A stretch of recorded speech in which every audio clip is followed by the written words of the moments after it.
बृजभूषण जी और पंडित जी को आज ब्लॉग पर लिखने के लिए बड़ी इंटरेस्टिंग सी कहानी कहीं पढ़ने को मिली।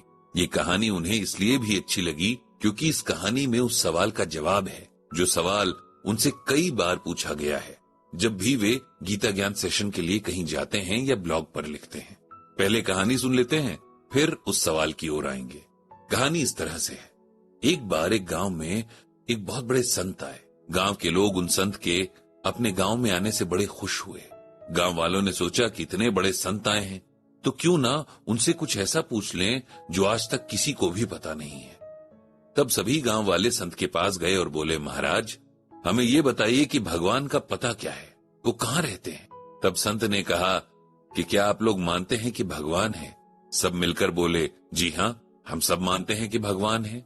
इस बात पर संत बोले, जब आप सब ये मानते हैं तो सवाल ही खत्म हो गया, क्योंकि जिसके बारे में सब जानते हैं कि वो है, उसका पता तो सबको होना चाहिए। इस अजीब से जवाब से दुखी होकर सब गांव वाले जाने लगे। तब उनमें से कुछ सयाने बोले कि ऐसा करते हैं कि संत से कहते हैं कि हम भगवान को नहीं मानते। सब के सब फिर संत के पास गए और बोले कि हम नहीं मानते कि भगवान है। इस पर संत बोले कि जिसे आप मानते ही नहीं कि वो है, उसका पता जानने का मतलब ही क्या है। अब गांव वाले चिढ़ने लगे कि ये कैसा जवाब है।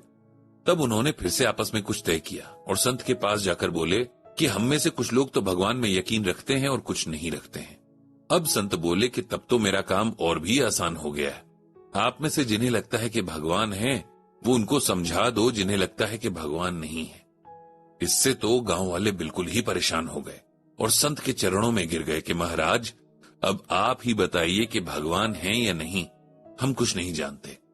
संत बोले कि अब आप लोग सही लाइन पर हैं, क्योंकि अगर मन में परसेप्शन रखते हुए हम किसी सवाल का जवाब ढूंढते हैं तो इसका मतलब हम वही ढूंढ रहे हैं जो हमारा मन पहले ही मानता है।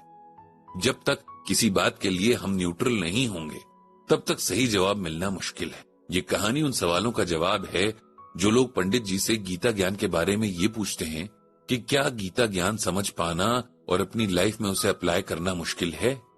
ज्यादातर लोगों को यही लगता है कि ऐसा है और इसी वजह से वे गीता ज्ञान या तो जानते नहीं या जानना नहीं चाहते, ये थोड़ा बहुत जानकर मान लेते हैं कि ये उनके बस की बात नहीं। पंडित जी अपने हर सेशन में यही कहते हैं कि बिना जाने या पूरी तरह समझे किसी भी बात के लिए मन में धारणा नहीं बनानी चाहिए। लेकिन लोग इस बात को समझते कहाँ हैं। ऐसा ही एक इंसिडेंट पंडित जी के साथ अभी कुछ टाइम पहले हुआ था। एक सेशन के दौरान एक महिला ने पंडित जी से सवाल पूछा कि अगर श्रीमद् भगवत गीता कहती है कि किसी को भी मोह में नहीं पड़ना चाहिए, तो क्या हम में से हर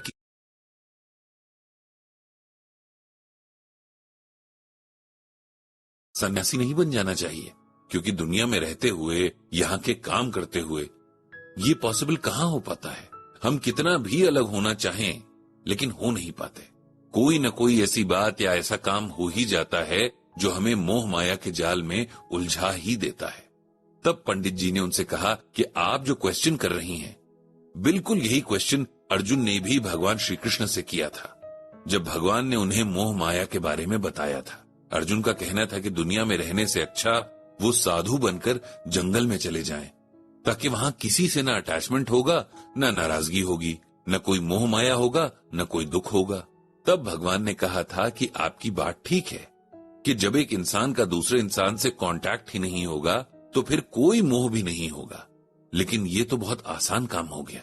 आगे भगवान ने अर्जुन को कर्मयोग के बारे में बताया कि दुनिया में रहते हुए, यहाँ के सारे काम करते हुए, रिश्ते निभाते हुए भी जो इंसान मोह माया से दूर रहता है वो कर्मयोगी कहलाता है, और जो इस कर्मयोग के रास्ते पर नहीं चलता है उसके लिए भी भगवान ने कहा है, ये त्वे तदभ्य सूयंतो नानुतिष्ठन्ति ते मतम सर्व ज्ञानिनम मूढ़ांस्तान विद्धि नष्टा चेतसः। भगवान कहते हैं कि हे अर्जुन, जो मनुष्य मुझमें दोषारोपण करते हुए मेरे मत के अनुसार नहीं चलते हैं, उन मूर्खों को तू संपूर्ण ज्ञानों में मोहित और नष्ट होते हुए ही समझ। इस श्लोक को सिंपल वर्ड्स में ऐसे समझिए कि बहुत लोग होते हैं जो भगवान के बताए रास्ते पर न चलते हुए उस रास्ते पर ही शक करते हुए सवाल उठाते हैं। ऐसे लोग खुद को बहुत ज्ञानी मानते हुए भी मूर्ख ही हैं। जब अर्जुन अपने भाइयों, गुरुओं और दोस्तों को युद्ध में देखकर दुखी थे तब भगवान ने उन्हें कर्मयोग के बारे में बताया था।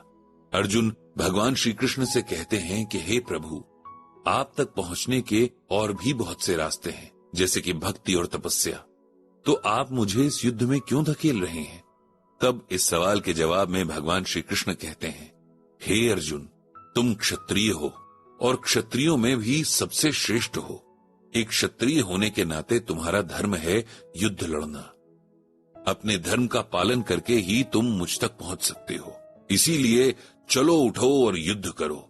तुम ये मत सोचो कि किसकी हार होगी और किसकी जीत, और ये भी मत सोचो कि तुम्हें किस किस से लड़ना पड़ रहा है। तुम ये मत सोचो कि अपनों को मारकर मुझे सत्ता भोगने में क्या मजा आएगा। ये सब बातें एक तरफ रखकर सिर्फ युद्ध करो। तुम न चाहते हुए भी अपना कर्म करोगे ही, क्योंकि कोई भी क्षण ऐसा नहीं है जहां मनुष्य बिना कर्म किए रहे। इंसान सोचता है कि मैं बैठा रहूंगा तो कर्म नहीं करूंगा, लेकिन ऐसा नहीं होता। इंसान के दिमाग में जो सोच, जो विचार आते हैं, वो भी उसके कर्म ही हैं। भगवान श्री कृष्ण आगे कहते हैं, हे अर्जुन, तीनों लोकों में मेरे करने लायक कुछ नहीं है और न ही कुछ ऐसा है जो मुझे मिल नहीं सकता। फिर भी मैं कर्म करता रहता हूं। यदि मैं कर्म नहीं करूंगा तब तो बड़ी हानि हो जाएगी, क्योंकि सभी लोग मेरे ही कर्म का अनुसरण करते हैं। हे अर्जुन, अज्ञानी इंसान अटैच्ड होकर जिस तरह के कर्म करते हैं, उसी तरह से ज्ञानी व्यक्ति भी कर्म करता है। लेकिन ज्ञानी इंसान डिटैच्ड होकर केवल दूसरों की भलाई के लिए काम करते हैं। इसीलिए उन्हें कर्म बंधन के कारण सुख और दुख को नहीं भोगना होता है। अभी तक के गीता ज्ञान से ये एकदम क्लियर है कि कर्म ही हमें बांधते हैं और कर्म ही मुक्त करते हैं। फर्क इससे पड़ता है कि हम कैसे कर्म करते हैं।